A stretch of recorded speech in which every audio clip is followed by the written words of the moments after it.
Bonjour à tous. Est-ce qu'on m'entend bien? Oui, on m'entend bien, c'est sûr. À cause de nos techniciens à l'arrière, à lesquels je rends grâce à Dieu pour leur magnifique travail. Et ils réussissent à faire en sorte que le petit micro qui est là, c'est juste un bon perroquet, là. C'est-à-dire que ça reproduit plus fort exactement ce que je dis. Alors, merci, on apprécie. Hey, vous savez qu'on a découvert, à la suite d'un sondage, le pasteur idéal. On a fait un sondage dans les églises, puis on a pu découvrir qui est le pasteur idéal. Le pasteur idéal, il ne prêche que 15 minutes. Et il condamne le péché sans que personne soit gêné. Il travaille de 8 heures le matin jusqu'à minuit. Puis en même temps, il est le concierge de l'église. Il gagne 500 $ par semaine. Il s'habille bien, il a toujours une voiture neuve et il donne 400 $ aux pauvres par semaine. Le pasteur idéal, il a 26 ans, mais ça fait 30 ans qu'il prêche. Il est à la fois grand et petit, mince et fort. Il a un œil bleu puis un œil brun. Puis les cheveux avec une belle séparation dans le milieu. D'un côté, les cheveux sont droits et noirs. De l'autre côté, ils sont blonds puis frisés. Il a un désir ardent de travailler avec les jeunes dans l'Église. Mais il passe tout son temps avec les vieux. Puis vous savez qu'il forme 15 disciples par jour. Mais il ne sort jamais de son bureau. Voici la description du pasteur idéal. Vous êtes d'accord avec moi? Finalement, à quoi ça ressemble ce pasteur-là? C'est sûr que c'est une description qui est fictive. Si ce pasteur-là arriverait ici, là, on aurait l'impression que c'est un mutant. Et que beaucoup de monde serait satisfait, mais ça plaît à personne. Et pourquoi finalement je parle de ces choses-là? Parce que souvent dans les églises, à cause des préférences qu'on pourrait avoir à l'endroit d'un pasteur, on aimerait qu'il soit à la fois comme Paul au niveau de son courage, à la fois comme Pierre au niveau de son leadership, puis à la fois comme Apollos à cause de son éloquence. Puis vous savez que c'était comme ça finalement dans l'Église de Corinthe. On avait des préférences.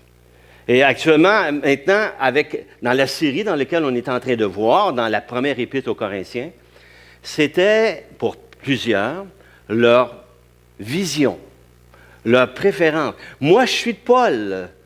Moi, je suis d'Apollos. Parce qu'Apollos, c'est mon homme. Il a toute une éloquence. Mais moi, j'aime bien mieux Pierre. Pierre, là, ça, c'est tout un leader. Et Paul, finalement, on sait que Paul, dans son apparence, il était petit, trapu, avec un air sévère, selon la description qu'on a dans Flavius Joseph. Et Paul, en plus, il était chauve. Comparé à Apollos, qui devait être peut-être grand, puis avec le style grec. Et donc, finalement, ça nous fait prendre conscience que dans cette Église, il y avait un problème.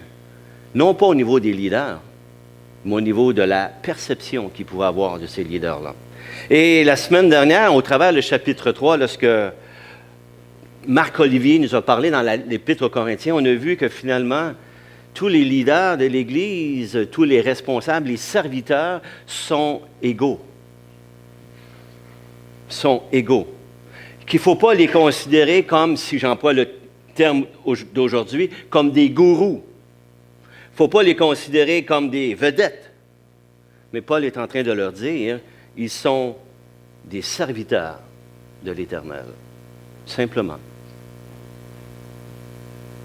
Paul a planté, Apollos a arrosé, et c'est Dieu qui fait croître.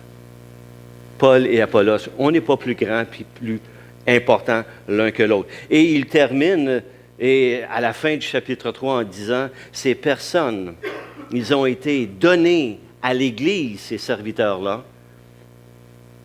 et ils appartiennent à l'Église. Dieu leur a donné ces personnes pour l'Église. Avant qu'on puisse commencer dans notre texte ce matin, on prend le temps de prier ensemble.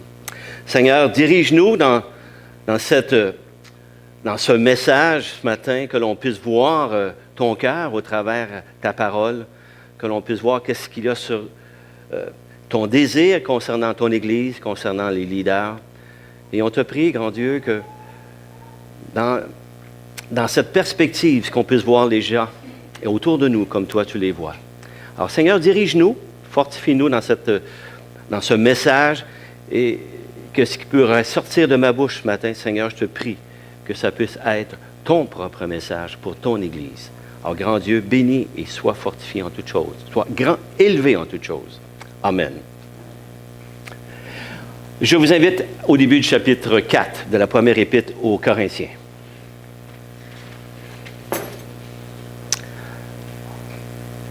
Avant que je puisse lire, je vous refais un rappel, c'est que cette Église, elle a été implantée par le ministère de Paul. Et Paul n'était pas seul lorsqu'il a implanté l'Église, il était avec Silas.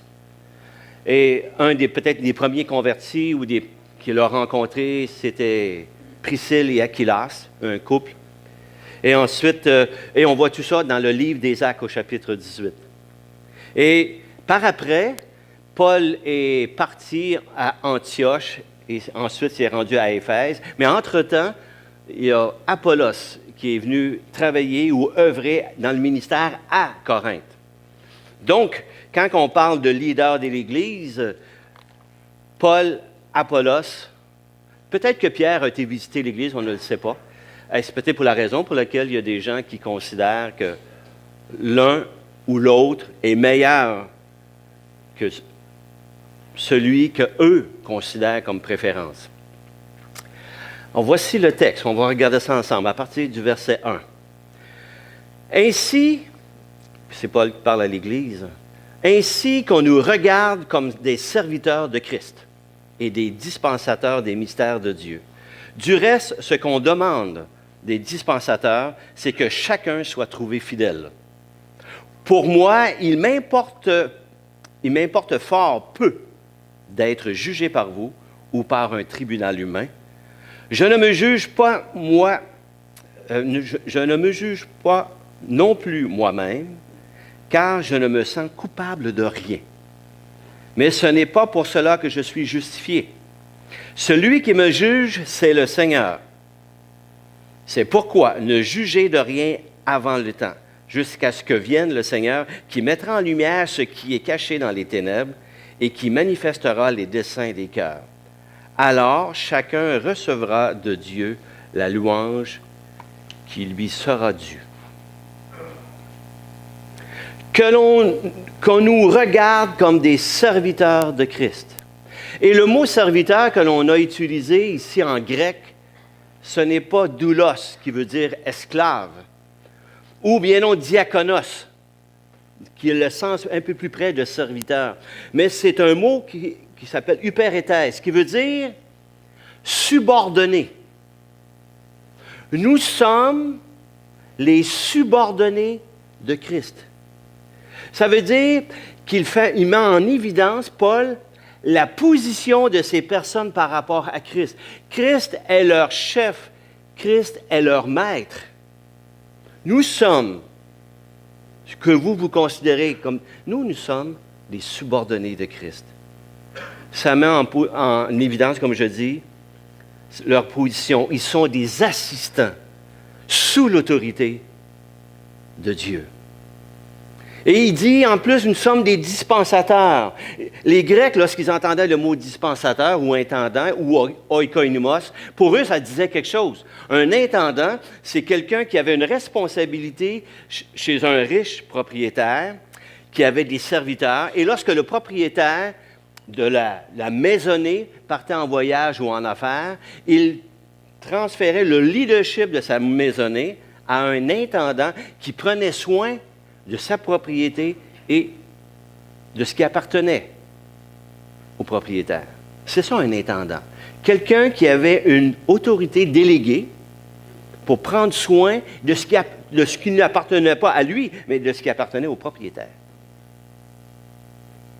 C'est ça, des dispensateurs. Et ici, donc, ça met en évidence la fonction de ces personnes qu'on appelle souvent des serviteurs de Dieu. Ils sont soumis à Dieu et ils sont des dispensateurs, des intendants. Ils prennent soin de ce qui appartient à leur maître. C'est pour ça, des fois, dans notre langage aujourd'hui, on pourrait les appeler des contremaîtres. Ça dit quelque chose, ça? Contremaître. Ce n'est pas propriétaire, mais il prend soin de ce qui appartient au maître. Et ce que Dieu s'attend de ses serviteurs, le texte nous dit, c'est qu'ils soient trouvés fidèles. On remarque que Paul et Apollos, et même Pierre, n'ont pas été jugés de par leur fidélité, mais plutôt par leur style. Et Paul est en train de leur dire que ce que Dieu veut, et puis il évalue de ses serviteurs, c'est leur fidélité. Fidèle à Christ, fidèle à l'Église qui appartient à Christ. Et ils ne sont pas propriétaires de l'Église, ces serviteurs. Mais ils sont là, ils ont toute une responsabilité. Et entre autres, le texte nous dit qu'ils sont les dispensateurs des mystères de Dieu, ce qui veut dire l'Évangile. Ils sont là comme personne. Et ils ont apporté l'Évangile. Et ils ont transmis cet Évangile à ces gens-là qui sont dans l'Église et qui sont croyants maintenant, au travers le mystère de l'Évangile qui leur a été proclamé par ces personnes, Paul, Apollos, et même précédemment, Pierre. Et Paul dit, pour moi, ce n'est pas important que je puisse être jugé. Il ne veut pas dire qu'il était parfait, mais qu'en toute conscience, il faisait ce qu'il avait à faire et il le fait. Même si, peut-être aux yeux des gens, ça mérite peut-être une certaine forme, il voit qu'il vit une désapprobation. Parce que lorsqu'on compare Paul avec Apollos, qu'est-ce que ça veut dire pour ceux qui se disent « Moi, je suis de Paul ». Ça veut dire qu'ils trouvent Paul, wow! Mais Apollos puis Pierre, Puis ceux qui disent « Mais moi, je suis d'Apollos », ça veut dire que Paul, c'est « Ben moi, j'aime bien mieux Apollos ». Alors, quand il y a des comparaisons, c'est méprisant pour celui qu'on n'élève pas. C'est méprisant. Et il est en train de leur dire que vous jugez ce que Dieu seul est en mesure de juger chez ses serviteurs. C'est vrai? Qui connaît les intentions parfaitement des serviteurs de Dieu? Sinon, Dieu lui-même. Qui connaît ce qu'il y a dans leur cœur? Les pensées secrètes. Qui connaît ça exactement et qui est en mesure d'évaluer si mon serviteur est fidèle ou pas? Seulement Dieu, dans son omniscience, est en mesure de pouvoir faire ça. Alors, il leur dit, ce que vous faites actuellement, vous êtes en train de juger ces personnes-là avant le temps. Parce qu'à la fin, Dieu va faire la lumière sur toute chose. Et tout le monde va être évalué ce qu'il y a dans son cœur. Chacun va recevoir de Dieu la louange qui lui sera due. Mes frères, cette phrase, et mes sœurs aussi, cette phrase pourrait s'appliquer à nous. Nous tous. Qui sommes-nous pour juger des personnes avant le temps? Qui sommes-nous pour faire ça? Il s'adresse aux Corinthiens, mais ça peut s'adresser à tous les membres dans une église. Jésus a dit, ne jugez point, afin que vous ne soyez point jugés. Car on jugera du jugement dont vous jugez et l'on vous mesurera avec la mesure dont vous mesurez. Ici, dans le contexte, là, on ne parle pas de personnes qui pêchent. Paul, puis Apollos ou Pierre, on ne parle pas qu'ils sont pécheurs. Non. On parle ici de comparaison et de préférence. On juge sur les préférences. Nous, comme chrétiens, là, on n'est pas exempt de ça. Et moi-même, je ne suis pas exempt de ça. C'est très facile de juger quelqu'un sur son style, sur sa façon d'être. Mais on a beaucoup plus de difficultés à évaluer ses motifs. Alors, lorsqu'on tombe dans le jeu des comparaisons, on tombe sur un terrain miné. C'est dangereux de se tromper. Dieu seul, exactement. Alors, comment ça se fait que dans les églises, il y a des gens qui vont quitter une église parce qu'ils n'aiment pas, parce qu'il y a du péché chez les leaders, ils vont dire « j'aime pas son style de prédication, il ne me donne pas du steak. » Mais là, ailleurs. J'aime pas son style. Il faudrait qu'il y ait une raide en plein milieu, puis les cheveux d'un côté. Mais ça, ben non. Ou bien non, qu'il soit éloquent. Puis là, on pense, bien, parce qu'il est éloquent, donc c'est peut-être un bon serviteur. Mais est-ce que Dieu sait que dans son cœur, quels sont les motifs? Il y a des gens qui peuvent être très éloquents, des bons communicateurs. Il y a déjà un pasteur qui a dit, ça a pris du temps que l'Église s'aperçoive que je ne marchais pas par l'Esprit. Mais c'était un très bon orateur. Et lui-même, pour avouer, après plusieurs années, les gens dans mon Église ne savaient même pas que je marchais presque pas par l'Esprit. C'était sa chair qui le drivait. Mais tout le monde l'applaudissait parce que c'était un bon communicateur. C'est un piège. Malheureusement, il y a beaucoup d'églises qui se divisent ou qui sont divisées, puis il y en a qui partent, puis qui reviennent, puis qui magasinent juste à cause du leadership. Le style. Est-ce qu'ils voient ces leaders comme Dieu les voit? C'est ça qui est important. Dieu connaît le cœur de ces personnes-là. Et ça demande de l'humilité de reconnaître ce que Dieu fait dans la vie d'une personne, surtout quand il est en responsabilité de leadership.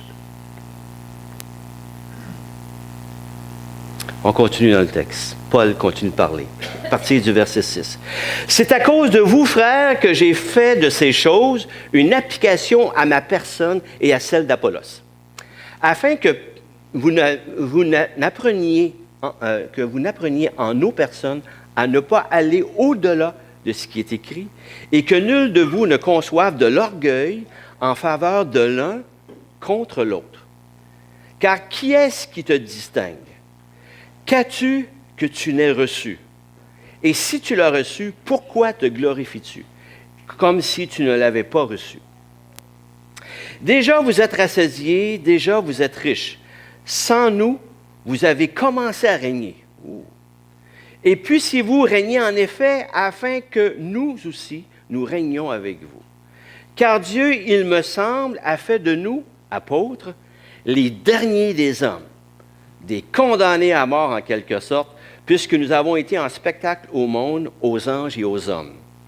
Nous sommes fous à cause de Christ, mais vous, vous êtes sages en Christ. Nous sommes faibles, mais vous, vous êtes forts. Vous êtes honorés, et nous sommes méprisés. Jusqu'à cette heure, nous souffrons la faim, la soif, la nudité. Mais nous sommes maltraités, errants çà et là. Nous nous fatiguons à travailler de nos propres mains. Injuriés, nous bénissons. Persécutés, nous supportons. Calomniés, nous parlons avec bonté. Nous sommes devenus comme les balayures du monde, le rebut de tous jusqu'à maintenant. On pourrait se poser la question, comment ça se fait, d'où vient l'esprit de jugement chez les Corinthiens? Et Paul met le doigt dessus, l'orgueil, au verset 6. Ils voient au-delà de ce qu'ils ne sont pas capables de voir. Ils voient comme Dieu, hein? Ils voient, c'est comme s'ils disaient, mais moi je vois dans les cœurs de ces personnes-là. Je suis capable d'évaluer. Je suis capable de me mettre à la place de Dieu. Là. Puis de dire, hey, lui, il est bien meilleur qu'un autre. Et ça, c'est ce que Paul dit, c'est de l'orgueil.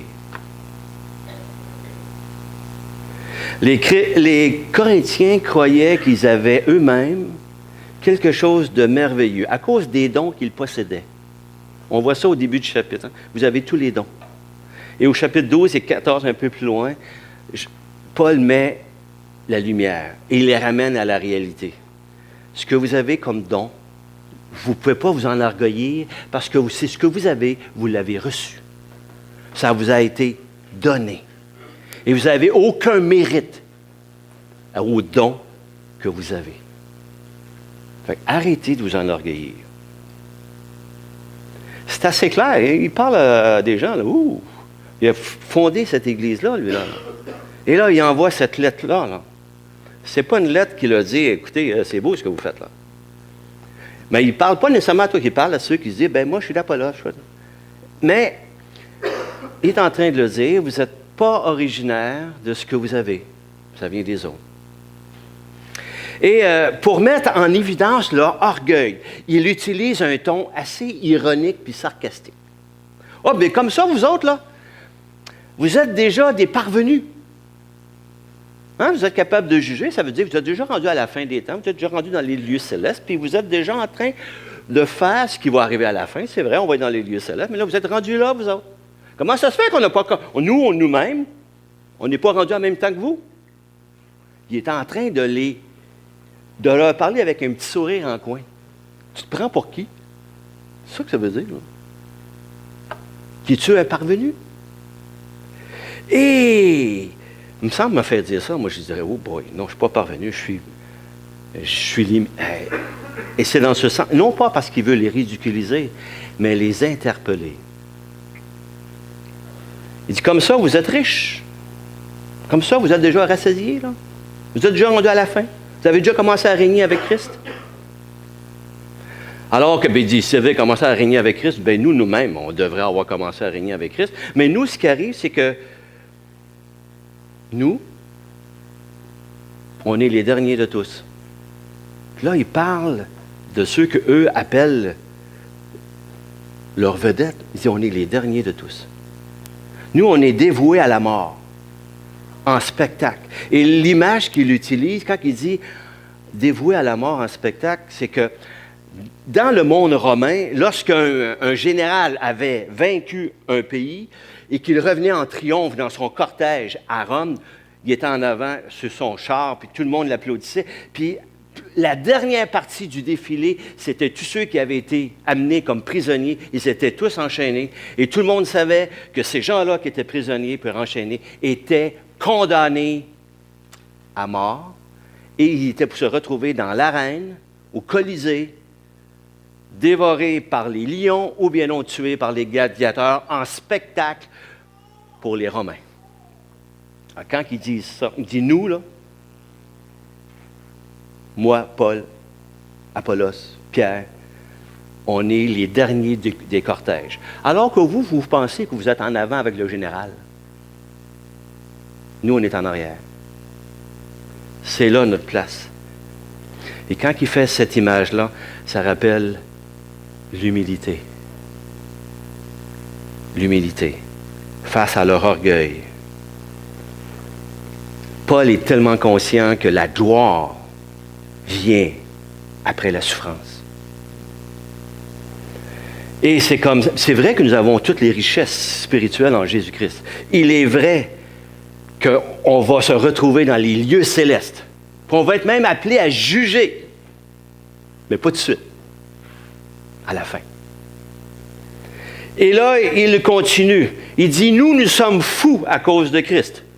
Mais vous êtes sages. Nous, là, on passe pour des tarlats, en bon québécois. Là. Il dit bien plus, il dit, vous, là, vous êtes prudents, vous vous considérez comme forts, honorés de tous, alors que nous, là, on est faibles comme serviteurs, on est méprisé, on est soumis aux privations, on est soumis aux outrages, à tous les travaux, aux injures, aux persécutions, aux calomnies, comme des déchets. Puis il termine avec ça, au verset 13. On est considéré comme des déchets. Vous savez, les Corinthiens, cette Église-là, ils vivaient quand même, ils n'ont pas vécu de tribulation. Quand ils reçoivent cette lettre-là, ça va bien en termes d'environnement. C'est une ville prospère, il y a des gens qui sont quand même bien prospères, ça va bien. Ils n'ont pas de souffrance trop. Ils sont parvenus. Mais comment que l'Évangile leur était arrivé? L'Évangile leur est arrivé par Paul. Et Paul, vous savez quel est son CV? Sa lettre de recommandation, c'était écrit dans son dos. Il a été flagellé à cause de l'Évangile 5 fois. Il a souffert. On voit ça dans la 2e épître aux Corinthiens, puis quand il fait toute la liste de ce qu'il a vécu pour la cause de l'Évangile. Lui a souffert. Puis ces gens-là sont là dans leur Église, sauvés au travers de son ministère, puis sont en train de l'évaluer. Hey! Il est en train de le dire. Il y a des leaders, Paul, Pierre, Apollos, qui ont souffert pour l'Évangile. Nous avons souffert. Et il montre encore plus même son attitude. On a souffert, on a été injuriés, mais on a béni. On a été persécutés, puis on l'a supporté. Il y a des gens qui nous ont calomniés, puis on leur a répondu avec bonté. Wow! Ça, c'est toute une attitude. C'est l'attitude de celui qui vit l'Évangile. Jésus a dit, « Aimez vos ennemis, même ceux qui vous persécutent. Bénissez ceux qui vous maudissent. Faites du bien à ceux qui vous haïssent. Priez pour ceux qui vous maltraitent et qui vous persécutent. » Comment ça se fait que l'Évangile a pu se répandre à Corinthe? Les gens qui partageaient cet Évangile, Paul, il y a des gens qui l'avaient ridiculisé. Et sa réponse, c'est une réponse d'amour. Je te donne ce que le plus beau cadeau au monde, l'Évangile. Malgré que tu m'insultes, malgré que tu ne veux pas l'entendre, malgré que tu me rejettes, malgré que tu me mets dehors, malgré que tu m'amènes même à me fouetter. Je t'aime. Oh!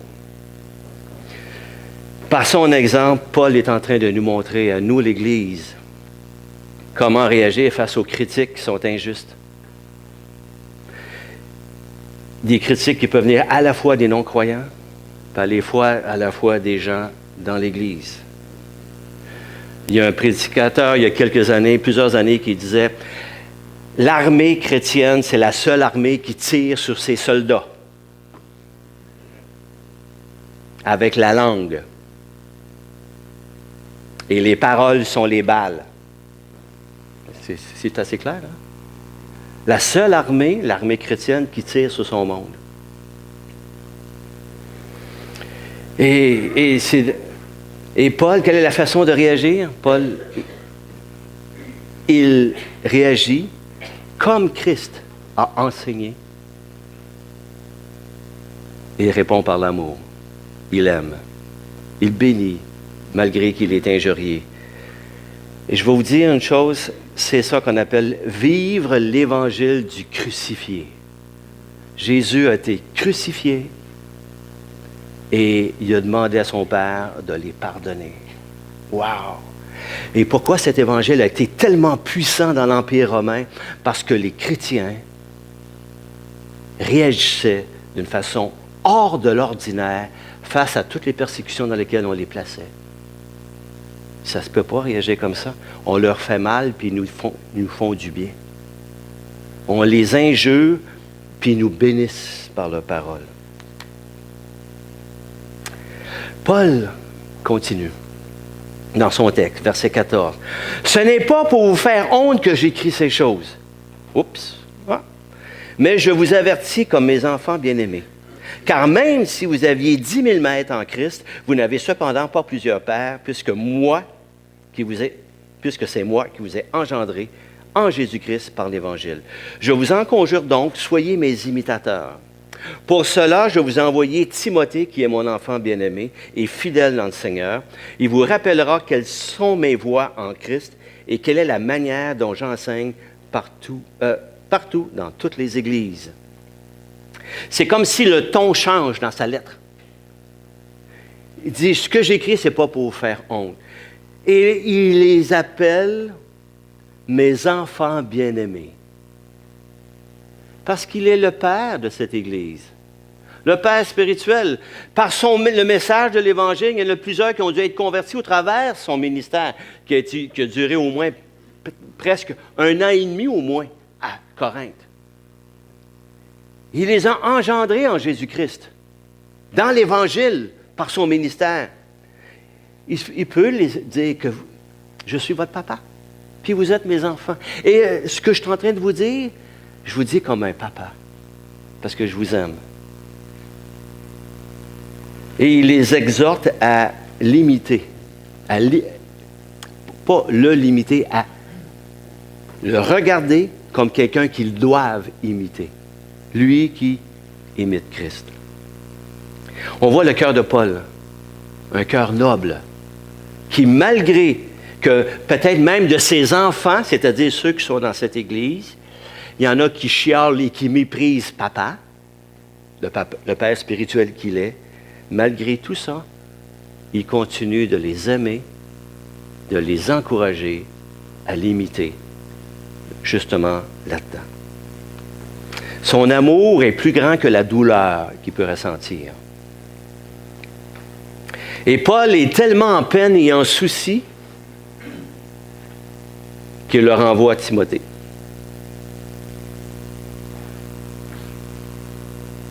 Pour vérifier quel est l'état de leurs âmes. Le principe qu'on peut retenir là-dedans, c'est le principe de l'amour. Un père, en général, aime ses enfants, oui. Mais combien de fois que ça arrive que les enfants méprisent leur papa, malgré que papa les aime? Et ces gens-là, Paul, Apollos, Pierre, ont sacrifié leur vie pour l'Évangile. Ils ont sacrifié leur vie. Comme je vous disais tantôt, Paul a les marques de l'Évangile dans le dos. Il a été décapité à cause de l'Évangile. Alors que les gens à Corinthe sont dans le confort de leur Église, mais cet Évangile qu'ils ont reçu, ça a coûté un prix. Il y a des serviteurs qui payent le prix pour l'Évangile. On apprenait la semaine dernière que quelqu'un qui est dans notre association est en train d'étudier pour être pasteur. Il abandonne un salaire dans les 6 chiffres. Donc, ça veut dire au-dessus de 100 000 $. Et il va gagner comme pasteur 30 000. Y a-t-il un prix à payer? Il est prêt à payer le prix pour l'Évangile. Puis il y a des gens qui méprisent les pasteurs, des ouvriers. Et même eux, ils savent que, comme leaders d'Église, ils sont regardés par les gens de l'Église. Ils savent qu'ils sont appelés à être des modèles pour les gens de l'Église. Et le plus beau modèle qu'ils peuvent donner, c'est le modèle de Jésus crucifié. Je suis prêt à souffrir pour l'Évangile. C'est ma vie. Et il y en a qui se consacrent à l'Évangile. Plusieurs le font. Et c'est une invitation qui est bonne pour tous les croyants également. Comme disciples de Christ, on est appelé à se donner entièrement pour la cause de l'Évangile, comme disciples de Christ. Il y a un pasteur qui a dit, qui s'appelle Alexander McLaren, « Il faut un homme crucifié pour prêcher Jésus crucifié. » Il faut que l'homme soit crucifié. Ça veut dire qu'il passe par cette souffrance dans sa vie. Et Paul, dans les derniers, et je termine, les derniers textes, à partir du verset 18, « Quelques-uns se sont enflés d'orgueil comme si je ne devais pas aller chez vous. Mais j'irai bientôt chez vous si c'est la volonté du Seigneur, et je connaîtrai non les paroles, mais la puissance de ceux qui se sont enflés. Car les paroles de Dieu ne consistent pas en... Non, le royaume de Dieu ne consiste pas en paroles, mais en puissance. Que voulez-vous? Que j'aille chez vous avec une verge ou avec un amour et dans un esprit de douceur? Qu'est-ce qu'il est en train de leur dire? Face à des gens, donc il a sûrement entendu parler, qui parlent contre Paul dans l'Église, mais parce que Paul n'est pas là, parce que Paul est à Éphèse lorsqu'il envoie la lettre. Puis là, il y en a qui pensaient que Paul ne viendra pas nous visiter parce qu'il a peur de nous confronter. Paul est en train de le dire, je vais aller vous voir. Je vous aime assez pour aller vous voir. Et je vais voir quelle est la puissance de vos dires, de ce que vous dites. Puis là, il les interpelle. Je dis, finalement, je vais aller vous voir, mais comment vous voulez que j'arrive comme un bon papa qui va arriver avec la discipline ou avec amour? Et pour nous, ça nous enseigne qu'on est appelé, dans tout ce travail, ce texte-là qu'on a pu voir ce matin, de voir les serviteurs de Dieu dans l'Église, les serviteurs de Dieu, les voir comme Dieu les voit. Comme Dieu les voit. Dieu va les évaluer par leur fidélité. Dieu voit leur attitude. Dieu voit leur amour. Dieu voit leur courage, leur sacrifice. Est-ce qu'on voit les serviteurs comme Dieu les voit? Est-ce qu'on les considère comme Dieu les considère? Et il y a une phrase que j'ai entendue il y a 18 ans par un frère qui m'a dit cette phrase-là. Je venais de commencer ma formation comme ouvrier, comme serviteur en formation. Il dit, Normand, il dit, tu vas savoir ce qu'est être un serviteur lorsqu'on va te traiter comme un serviteur. Puis il avait bien raison. Prions. Merci Seigneur pour ta parole. Merci pour ta grâce. Merci Seigneur de nous amener au travers la puissance de ton esprit, d'amener à voir les gens comme toi tu les vois. Viens faire cette illumination dans notre cœur et on sait Seigneur que tu le fais déjà à travers la grâce que tu nous as donnée de pouvoir considérer les gens autour de nous comme toi tu les vois. Seigneur, nous luttons, Seigneur, avec nos perceptions, notre péché dans nos propres vies qui nous amène à considérer les choses de façon très subjective. Mais Seigneur, merci de ce que tu nous donnes, ton esprit, qui nous amène par ta puissance à faire les choses, à honorer ta personne au travers des serviteurs que tu nous donnes. Seigneur, merci et que ton beau nom, Seigneur, soit élevé. Amen. Amen.